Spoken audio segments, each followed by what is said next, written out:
যে একজন আসামিকে একবার এই জিয়াউল আহসান মাইক্রোবাস করে নিয়ে গিয়ে রেল লাইনের উপরে শোয়াই দিয়ে দেয়, কিছুক্ষণ পরে একটা রেলগাড়ি যায়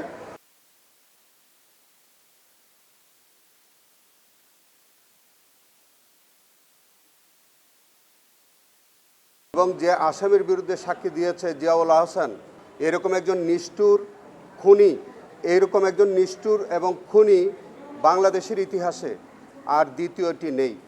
আজকে যে ইমরুল কায়েস, তিনি আর্মড করে সেনাবাহিনীতে ভর্তি হয়েছিলেন, তিনি এই জিয়াউল আহসানের রানার হিসাবে যোগদান করেন এবং জিয়াউল আহসানের বিভিন্ন কুকীর্তির তিনি সাক্ষী হন।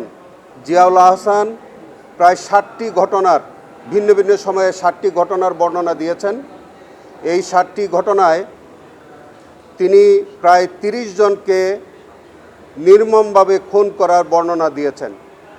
তিনি বর্ণনা দিয়েছেন যে একসঙ্গে 11 জনকে হত্যা করা হয়েছে, একসঙ্গে 7 থেকে 8 জনকে হত্যা করা হয়েছে, কখনো একজন একজন করে হত্যা করা হয়েছে, কখনো সিমেন্টের বস্তাভর্তি সিমেন্টে বেঁধে গুলি করে তিনি বর্ণনা করেছেন। আজকে সবচেয়ে নির্মম এবং যেটি সবচেয়ে আলোচিত যে ঘটনা, সেটি হচ্ছে আমাদের বাংলাদেশ জাতীয়তাবাদী দলের একজন কেন্দ্রীয় নেতা, তিনি অত্যন্ত আলোচিত রাজনৈতিক ব্যক্তিত্ব, সিলেটের কৃতি সন্তান জনাব ইলিয়াস আলীর অপহরণের ঘটনা এবং তাকে যে অন্তর্ধান করবার যে বর্ণনা, সেটাও এই সাক্ষীর মুখ থেকে আংশিক বেরিয়ে এসছে।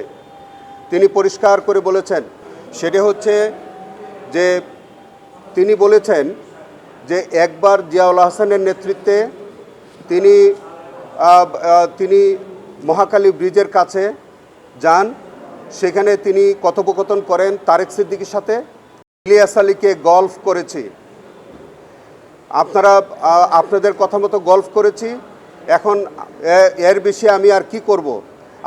আপনারা যদি এরকম করে আমাকে চাপ দেন, তাহলে আমাকে বরঞ্চ পোস্টিং দিয়ে জঙ্গলে পাঠিয়ে দেন। তারপরে আজকে সাক্ষী বলেছে তিনি এই ঘটনার পরে তিনি ছুটিতে যান।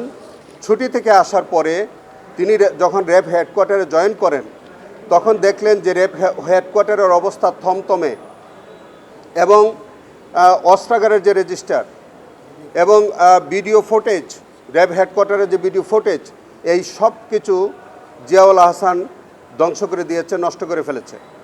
অর্থ হচ্ছে যে এই সময়ের মধ্যে ইলিয়াস আলীকে অপহরণ র্যাব হেডকোয়ার্টারে আনা হয়েছে।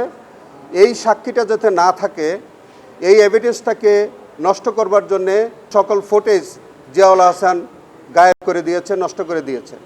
এইটি আজকে এভিডেন্সে এসছে এবং আজকের এই সাক্ষীর মধ্য থেকে পরিষ্কার আমরা পেয়েছি যে ইলিয়াস আলী জিয়াউল আহসান কর্তৃক শিকার হয়েছিলেন এবং জিয়াউল আহসান এবং তারেক সিদ্দিকী সহ অন্যান্য দুষ্কৃতিকারীদের দ্বারা তিনি গুমের শিকার হয়েছেন এবং তার ভাগ্যে কি ঘটেছে আমরা হয়তো পরবর্তীতে জানতে পারব।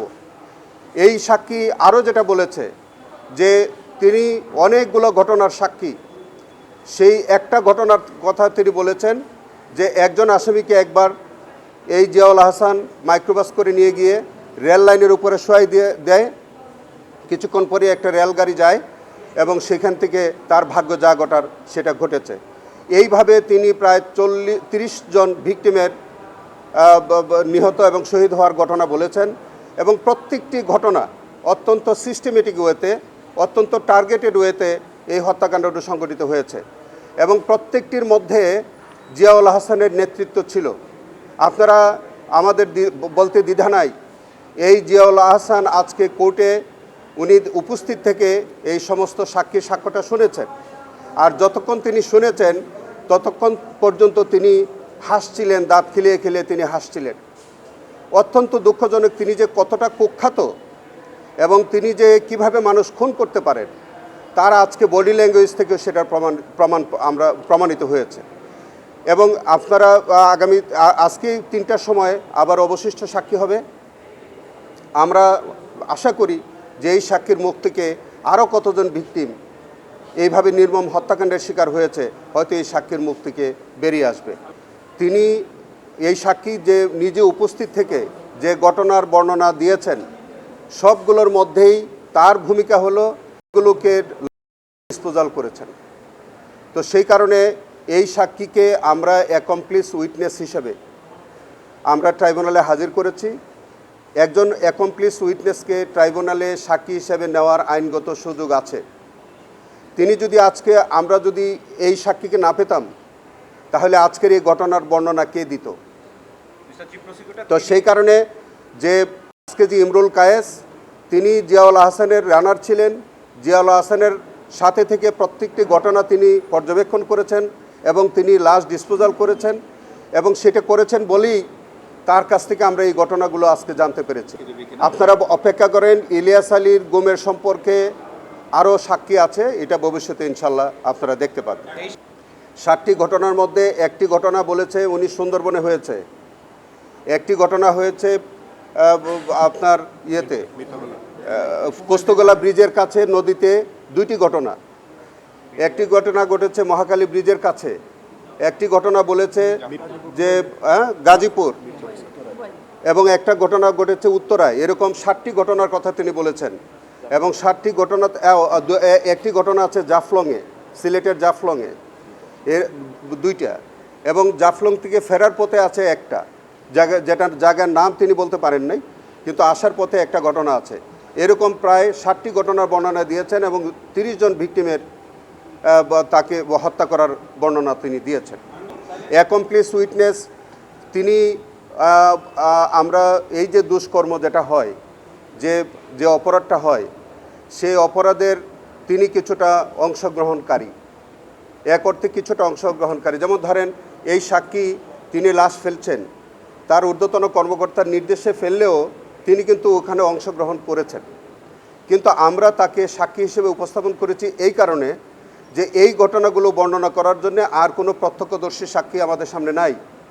তো যখন কোনো প্রত্যক্ষদর্শী সাক্ষী থাকে না, তখন যাদের লঘু অপরাধ হয় কিন্তু তার পার্টিসিপেশন আছে, সেই লঘু আসামিটাকে আমরা তাকে আসামি না করে আমরা তাকে সাক্ষী করি এই অর্থে যাতে এই ঘটনার পুরো বর্ণনাটা পাওয়া যায়, যাতে এই মামলাটি প্রমাণের সহায়ক হয়। উনি একটা শব্দ ব্যবহার করেছেন, গল্ফ।